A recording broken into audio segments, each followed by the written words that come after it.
Hi everyone, it's Laura, and today I'm here to talk to you about Tress of the Emerald Sea. So I finally got the chance to read this book. I did listen to the audiobook in tandem with reading the book, and I did a little bit of both at certain times, but overall, I really enjoyed this experience. I had picked it up once earlier this fall, and I wasn't feeling it after the first chapter, and I realized it just wasn't in the mood for it. So I did put it aside and came back and started again when I was more in the mood for a lighthearted story like this. And I'm really glad I did, because I did end up loving the story. So the story, for anyone who might not know, it's about a girl. Her name is Glorf, but no one really calls her that because she has really unruly blonde hair. And so she's known as Tress for her hair. And she lives on an island, kind of a rock in the middle of the ocean, and no one is allowed to leave because it's an important kind of hub and port for ships to stop by, but it's so uninhabitable that no one would really live there by choice. So you can only leave the island by basically king's decree. And she is eking out a meager existence with her family, and she washes windows at the Duke's mansion, and she befriends the Duke's son in her window washing work, but he isn't supposed to fraternize with someone of her status, so he pretends to be the gardener. He takes off his signet ring and all that, and he fails miserably, but it's a ploy that allows them to spend time together. And he is kind of known as a chatterbox and telling useless stories and going off and sharing useless facts, but she really finds that endearing.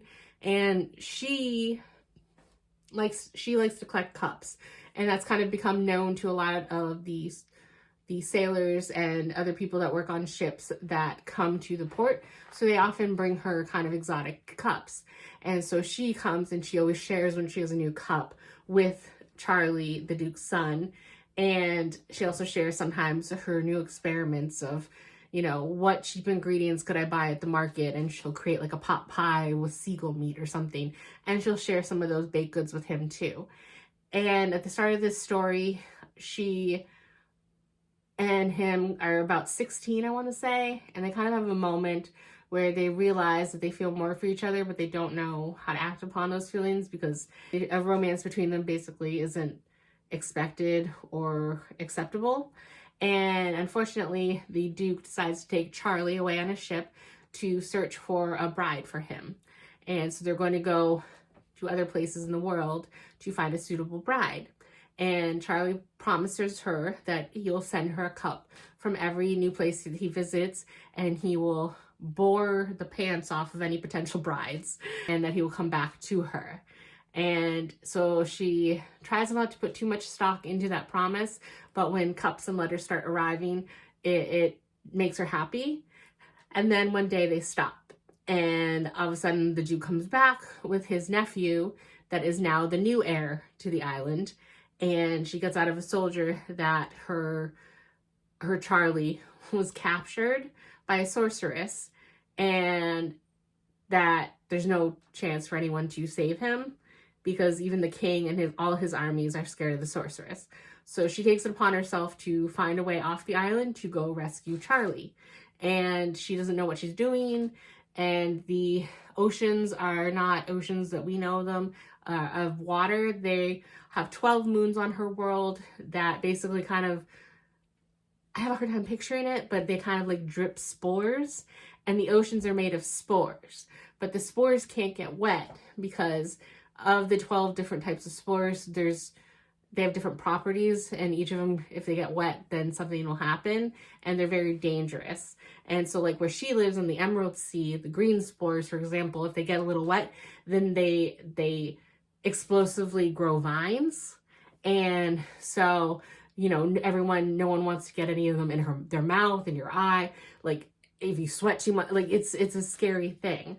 And so being on a ship is dangerous, and some of these oceans are even more dangerous than her ocean. So the tale is of her adventure, and I actually really liked it. Seeing the different people on the ship that she's on, you actually hear the universe in the book referred to as the Cosmere for the first time. There's a character that At first I wasn't 100% sure, but I'm pretty sure it's a Khandra from the Mistborn universe. And then there's Hoyd is the narrator of this story. And I'm not quite sure what he is, but I hear that he's kind of a character that's like an Easter egg that's hidden in basically all of the different books in some form. Sometimes he's just like a figure that it's him and he doesn't have any lines or anything. But here he's full on the narrator, and his narrative voice is hilarious. And listening to the audiobook made it even better. And he's kind of under a curse for part of the book, so he's very nonsensical in what he's actually speaking when he is speaking words. And so it's hilarious to see the narrator version of him kind of embarrassed by the past actions of the story he's telling. But it opens up so many more avenues of curiosity, because then like I want to know, like, well, what is Hoyd? You know, how did Khandra, if I read that right, get to this universe? The sorceress, she seems like she's from another world too, but I haven't seen, or at least I don't know at this point, if I've encountered who she is or what world she's from.